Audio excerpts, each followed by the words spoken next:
I wish you a very good morning to my colleagues from Mongolia and Malaysia. And it is a pleasure to be a part of this webinar on urogynecology. I'd like to thank the organizers, both from Mongolia, namely Dr. Bat Suren, who is our liaison person and organizer from the Mongolia National University of Medical Sciences, as well as the Malaysian Urogynecology Society. It is my great pleasure to deliver the second lecture of our Urogyne webinar series. So, my name is Dr. Tan. I'm the urogynecologist working in the state of Sabah, Malaysia. So I run the urogynecology unit here. And I'm going to share some very basic urogynec knowledge in assessing and managing the urogynecology patient.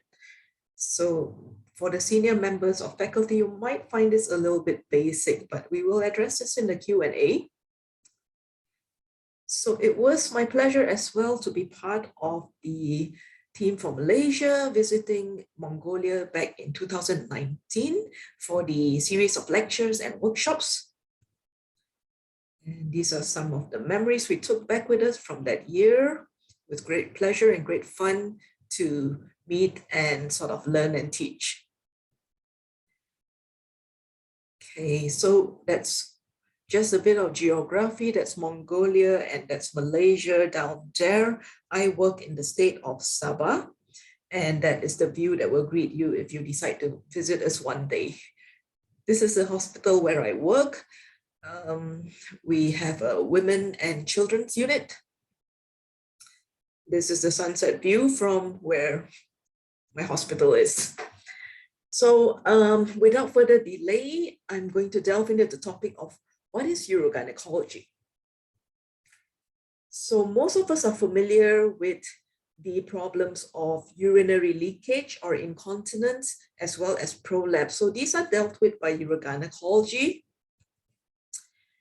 We do surgeries for prolapse. We do procedures for incontinence, so minimally invasive or abdominal surgeries, so both for prolapse and incontinence.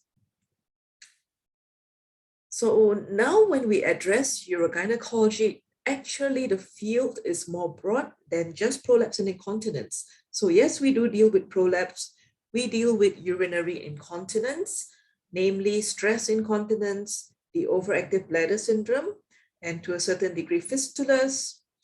We also address problems of voiding dysfunction. So instead of leakage, people who cannot void, so they might present with overflow incontinence. We also deal with bowel dysfunction, so both fecal incontinence as well as constipation.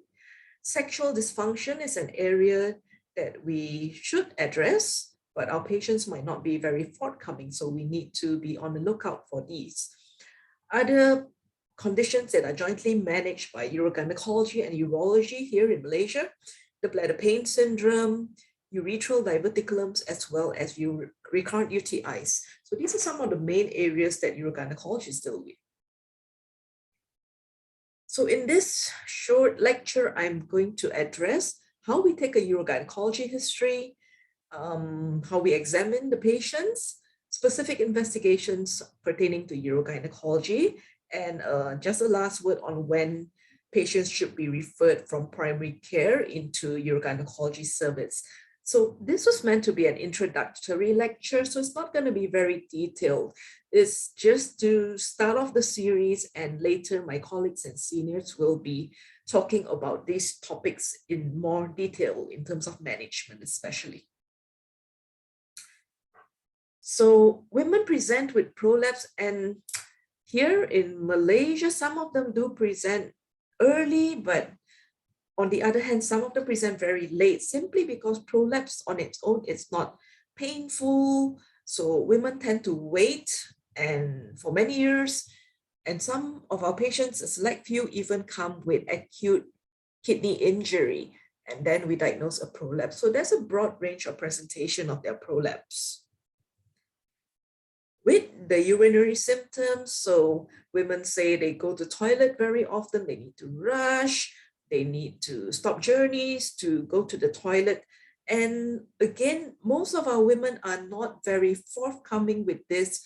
They simply make the excuse that this is a problem with aging, and they're not aware that we are able to treat this condition. So sometimes they come late, or we find out coincidentally for other problems, or they do not come at all. So what kind of history do we take from a urogynecology patient? So our history should encompass the entire entity of what we now term the pelvic floor dysfunction concept. So we ask questions about prolapse, obviously. We ask about incontinence and to distinguish between the main groups of stress and urgency incontinence. We ask about voiding dysfunction, and we also address the problems of bowel dysfunction, sexual dysfunction. So it is a very complete history that gives us the whole idea of how the pelvic floor is functioning. This is an excerpt of my Clarkin sheet that I'm currently using. So you will see that it goes along these lines. We ask about prolapse, we ask about incontinence, in more detail, frequency, nocturia, urgency, incontinence, and whether they need to use pads. We ask questions about voiding dysfunction, including straining, poor flow, incomplete voiding, and the need to reduce prolapse to void, so we get an idea of how severe the problem is. And other bladder symptoms we address, things such as bladder pain syndrome, whether they have hematuria, that might be a red flag to warn us that there are presence of stones or tumors in the bladder, dysuria, and recurrent UTI. So I've modified this from a sort of a questionnaire. So it's got a number system to tell us how severe the conditions are. So sometimes when we want to pick up data to do research, that's much easier. So we can sort of adapt to this and modify this to the needs of our clinics. We also ask questions about bowel dysfunction, so whether they have fecal urgency, fecal or flatus incontinence, on the other hand, whether they have constipation or incomplete emptying, sexual dysfunction as well.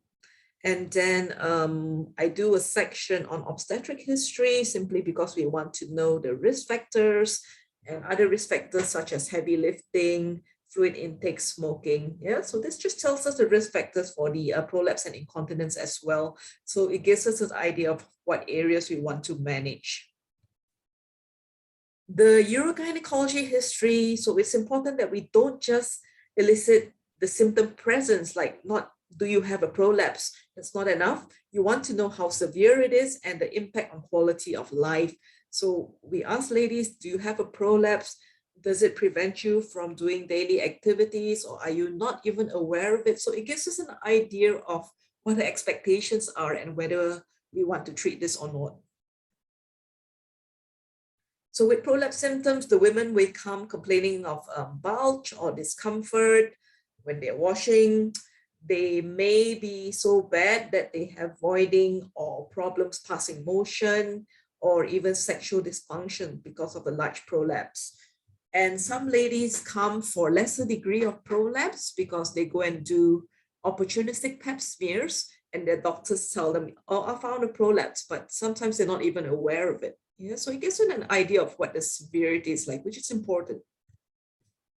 With incontinence symptoms, so when women come to us saying they leak urine, we want to know what type of incontinence this is, because management differs significantly. So do they have stress urinary incontinence, which is leakage on coughing, sneezing, lifting, standing from sitting position, or when they exert themselves physically? So basically anything that increases the intra-abdominal pressure leading to urine leakage. So that's stress incontinence.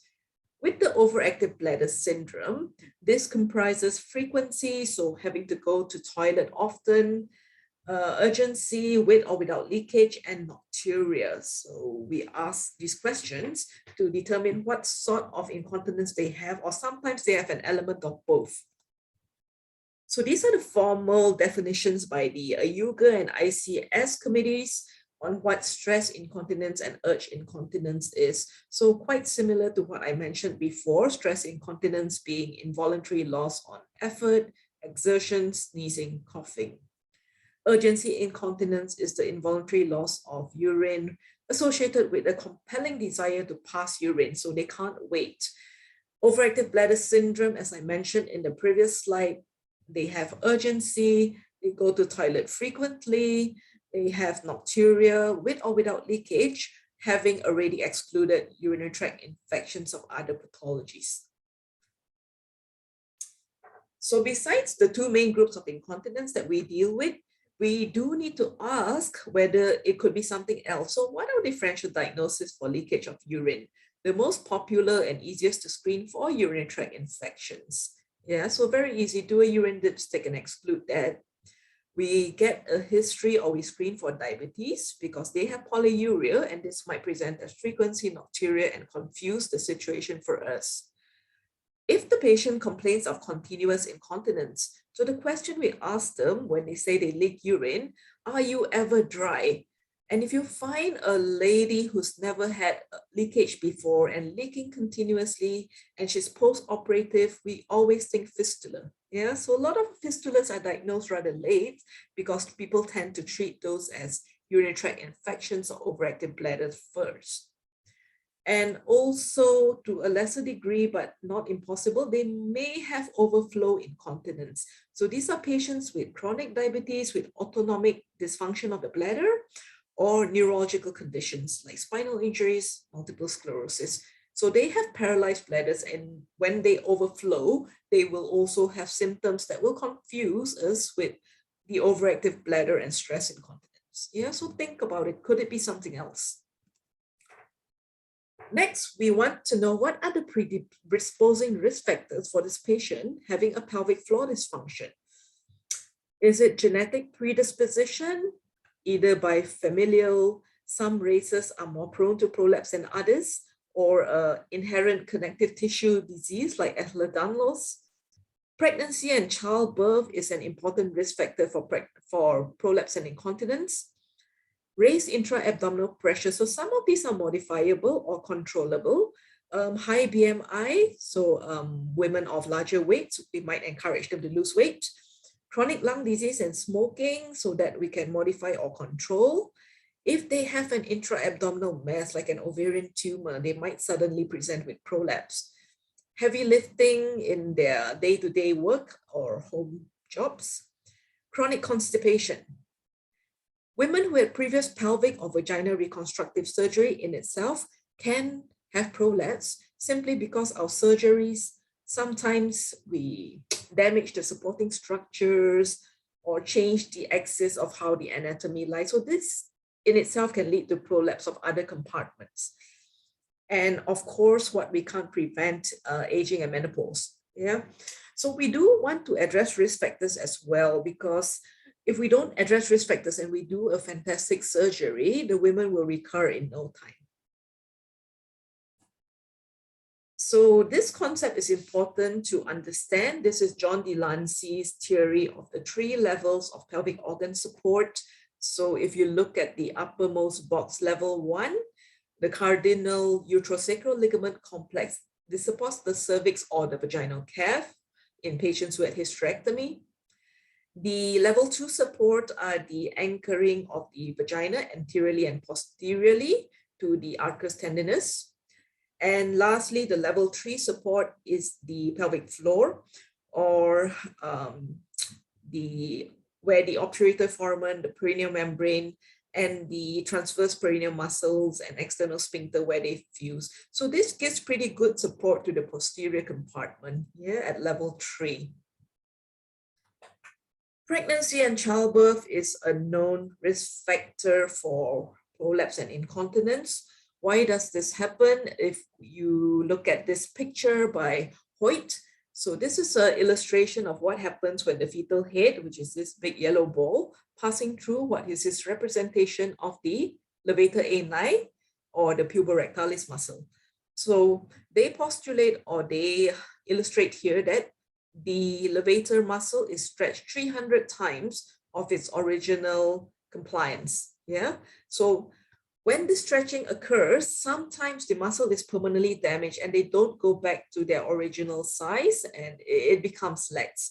So with childbirth as well, when the fetal head passes through the pelvic floor, there can be nerve compression, the pudendal nerve damage, the muscle stretches, as we said, the muscle can even tear. These muscles could tear off their insertion at the inferior pubic rami, or ligamentous injury. So all this could lead to prolapse, maybe not in the first 6 months, but 5, 10, 20, 30 years after the child rearing event. So what's the answer for childbirth trauma? So do you tell your women, or do we tell our women to all go for cesarean section? The evidence actually says, no, we do not. Yeah. Simply because, as you remember, we say there are many risk factors for pelvic organ prolapse. So studies have been done to compare cohorts of women who delivered all their children vaginally against a cohort who delivered all their children by cesarean section. And they found that when these women exceeded the age of 50, 60, the risk factors of aging and menopause caught up, and they found that the risk of having pelvic organ prolapse became equal.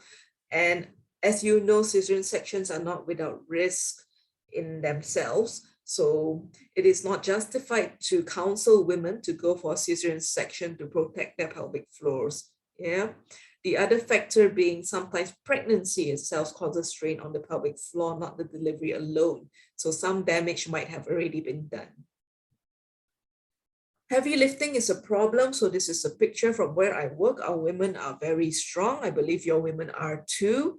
And they spend a lifetime in occupation lifting heavy objects. And unfortunately, when age and menopause catches up with them, so does prolapse. Aging and menopause are factors, unfortunately, we cannot change. And other relevant history with regard to risk factors that we want to take from urogynecology patients include the history of diabetes, stroke, lumbar disc disease. So these can all lead to overactive bladder by way of the neuronal pathways. If they had past surgeries like hysterectomies, vaginal repair, radiotherapy, incontinence surgery, so these can all damage the pelvic floor, nerves or muscles or ligaments in themselves. Yeah. So when we do hysterectomy, I believe you do as well, we try and anchor the uterosacral ligaments back to the calf. Drug history, if they're on diuretics, some psychotropic drugs and anticholinergics. So these can lead to symptoms of either overactive bladder or voiding dysfunction. Yeah. So these are relevant histories to take. Coming to the examination of the patient. So we look at BMI because this is a modifiable risk factor. So we try to get optimal BMI to prevent further pelvic floor damage. We look for abdominal masses. So even in the hands of experienced gynecologists, this has been missed. We see a prolapse, we get excited, we fix it, and later we find, oh dear, she has an ovarian tumor. So don't miss abdominal masses, very important. Next, we go down to the perineal examination. So we inspect for atrophy, because with atrophy, sometimes we can fix it with estrogen creams, and this improves some symptoms. Look for the prolapse itself. We may do a cough stress test, or rather we should do a cough stress test to look for leakage of urine on pressure, so that will diagnose your stress incontinence.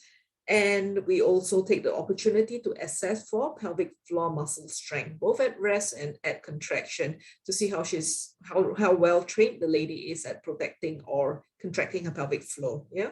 So these are good preventive methods, yeah, to slow down the prolapse or even prevent other compartment prolapse if she's got good pelvic floor muscle strength. How do we examine the patient? So I believe Professor Lim spoke to you in the first lecture about the POP-Q quantification. So this is performed in the dorsal recumbent. We no longer do it in Sims or lateral Sim position.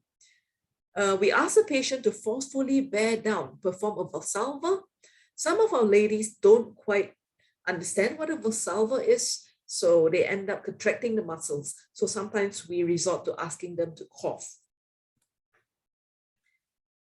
How the examination is performed again. So when we suspect or the patient complains of a prolapse, we want to demonstrate the maximum prolapse. So how do we know this is the maximum level of the prolapse? When the protrusion of the vaginal wall has become tight, when the patient is straining. So meaning you ask her to push or cough and the prolapse comes down and it doesn't descend any more than that.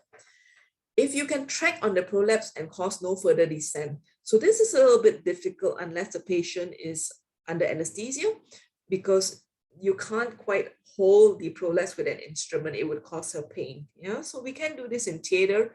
We stage them before we start surgery.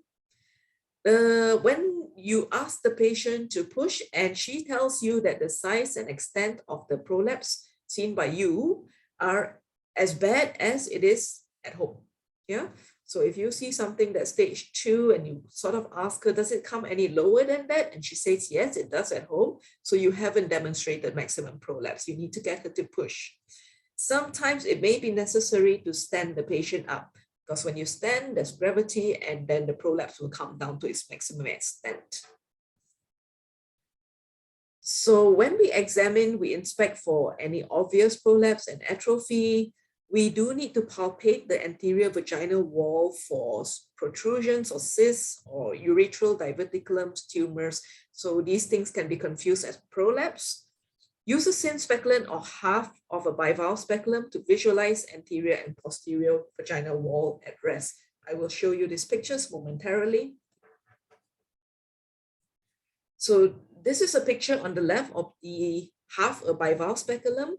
So you retract on the posterior wall to look for anterior prolapse, or what we used to call a cystocele. Now we call it an anterior wall prolapse. And then if you can reverse that same speculum and track on the front wall and look for the posterior wall prolapse. Okay, so prolapse can happen in compartments. We call it number 1, anterior compartment. 2 is the apical, so either the uterus or the vaginal cuff in a hysterectomized patient. 3 and 4 are the posterior wall prolapse. So 3 is an antrocele and 4 is a rectocele. Instruments that we use to stage prolapse, so that's what we call a pop-Q stick, looks like an ice cream stick. So the Ayuga sells this in packs.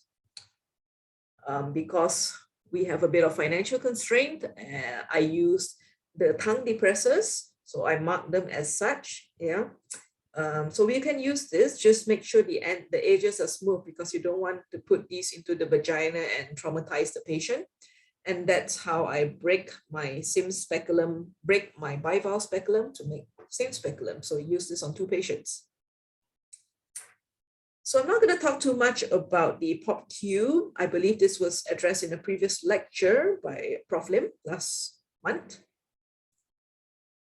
Okay. So the pop-Q quantification, maybe just in principle. So we want the staging system so that we can compare our patients more objectively.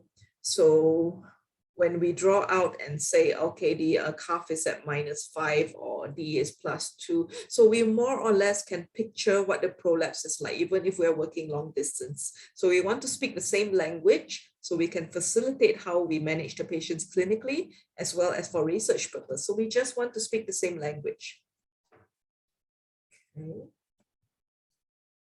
Okay.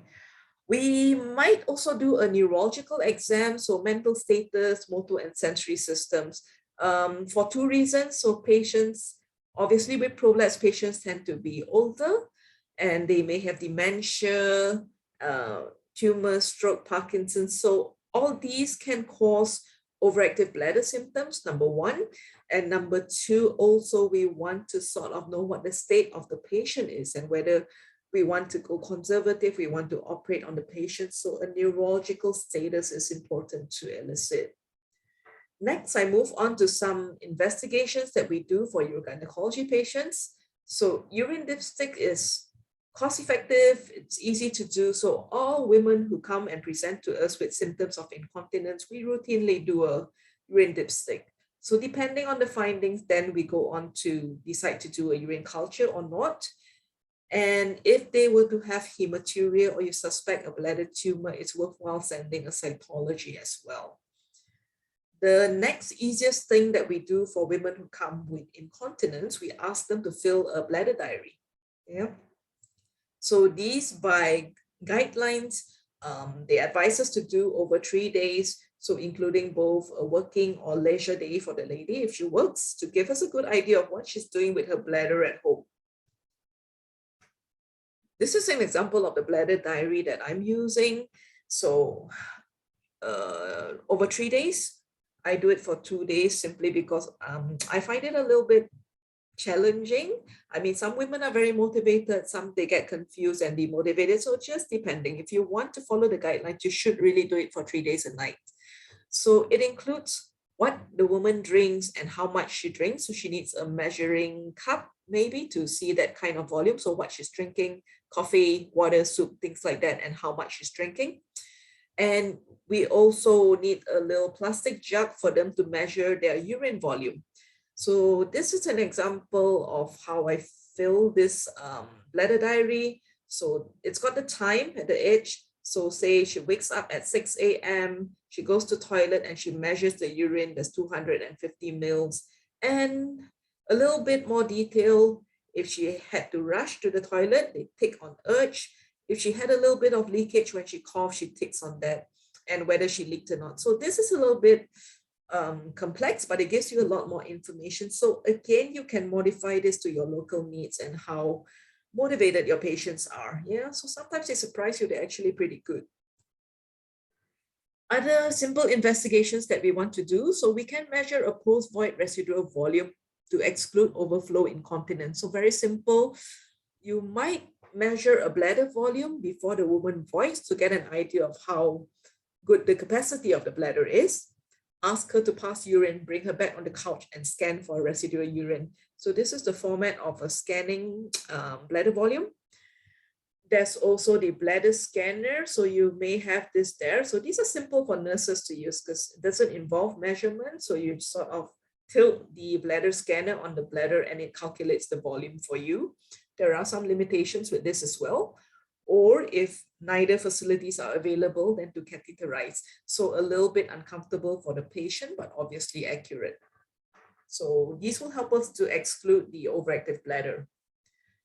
The transperineal ultrasound scan has been around for quite a number of years, and we find some usefulness to this. So if you're interested to know more, we can include a lecture about this probably towards the end of the program. So it helps us to diagnose pelvic organ prolapse. It helps us to look for pelvic floor trauma and diagnosis of mesh complications.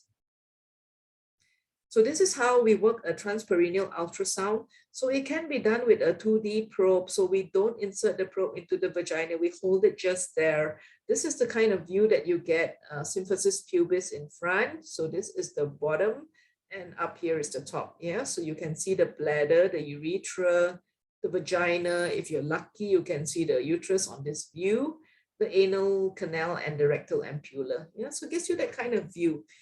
With pelvic organ prolapse, it's probably not that essential to scan to diagnose prolapse, but it is useful to diagnose things like levator avulsion. So if you have a 4D scanner that's compatible, so the system and software needs to be compatible, you can look for the levator A9 or puborectalis. Yeah, so it can tell you, image is as good as an MRI. It can tell you if the muscle is torn off the pubic ramus, yeah, things like that. So useful modality to have and probably a good modality to interest people in urogynecology, something newish. Urodynamic studies, I believe you have facilities in Mongolia. So we've seen your machine previously when we visited, very nice.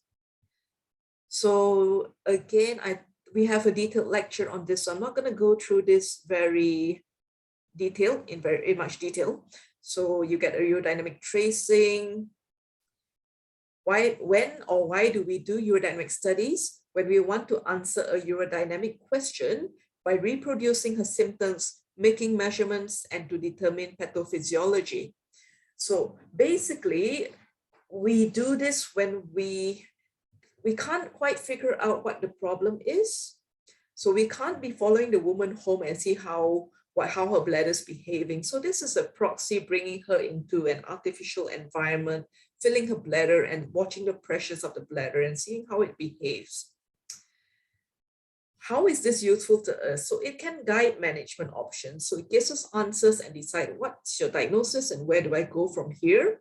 And when we treat more in a better direction, we improve the therapeutic outcomes. If we're going to operate on the patient, we want to know the whole state of what the bladder is doing, namely, so we can predict potential post-op problems, such as if she had a voiding dysfunction, we could do a urodynamics and see, oh, the detrusors a little bit hyporeflexic or areflexic. So we would anticipate that post-operatively, she will have voiding dysfunction. So this is not going to surprise us or surprise the patient. So it helps us in counseling the patient. So just a better understanding, get our expectations real. So when do we perform this filling or voiding cystometry? So we don't perform urodynamics before starting conservative management. So in some hospitals, we find that patients are referred for urodynamics because they can't decide whether the patient has stress incontinence or overactive bladder. So this principle is not correct. We should diagnose, or we should be able to distinguish what type of incontinence she has based on history. So she's got both, we treat both, and obviously we will treat the overactive bladder first because this is more conservative, does not require surgery as first or second line. So after taking a detailed history examination, we decide to do a urodynamics study. So for a few reasons, number one is our patients before we operate. So that might be useful if they've got a mixed incontinence, or we're not sure what sort of incontinence they have, if they have a voiding dysfunction, or if they have a big anterior wall prolapse and we're looking for occult stress incontinence, or if they had previous surgery and the surgery has failed. So this is a little bit detailed, but how I sort of teach people, before you do urodynamics, or the reason you do urodynamics is when your symptoms overlap. So if you had a woman with just prolapse, she has no incontinence, she's got no voiding dysfunction, you'll probably go ahead and operate on her for the prolapse. If you had a lady complaining of what sounds to you by history as stress incontinence, you can do a sling, if you still do sling surgery or Birch-Colpo suspension tomorrow without doing urodynamics.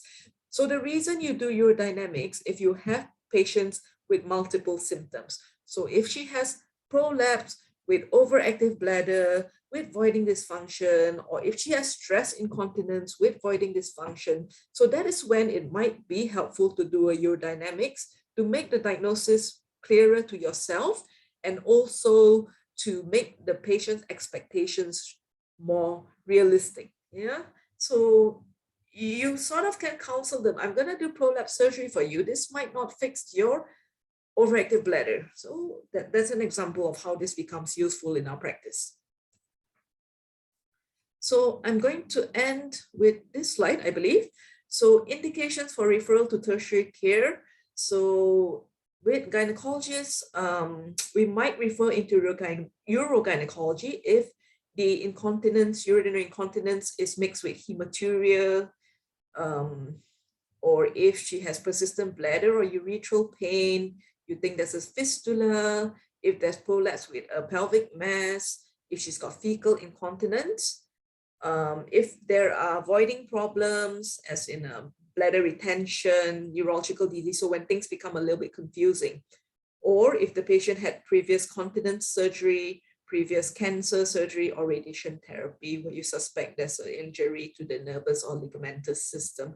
So these are some of the reasons, or some of the patients that urogynecologists take on, because in terms of the basic incontinence, sometimes I think primary or secondary care can sort of start medications or conservative management first before they ask for your assistance. So to conclude this lecture, there is no substitute for a thorough history and examination. So as we know and we learned early on in foundation, we don't sort of jump to investigation. So that's why I said urodynamics is not the way to distinguish whether patients got stress or urge. We should get this by history. Remember to address the predisposing factors. So you don't want to do a surgery and not address the risk factors, because the surgery will fail very shortly and recur very fast. Treat the patient's symptoms, not the examination or investigation findings. So sometimes we examine, we find a stage 2 prolapse. So we ask the patient, do you actually want me to treat this, or is it not bothering you? Yeah, so you can do what the patient wants. Conservative measures, when well executed, can avoid surgeries and their complications. So we all love to operate, but we select our patients well, to prevent any long-term morbidity.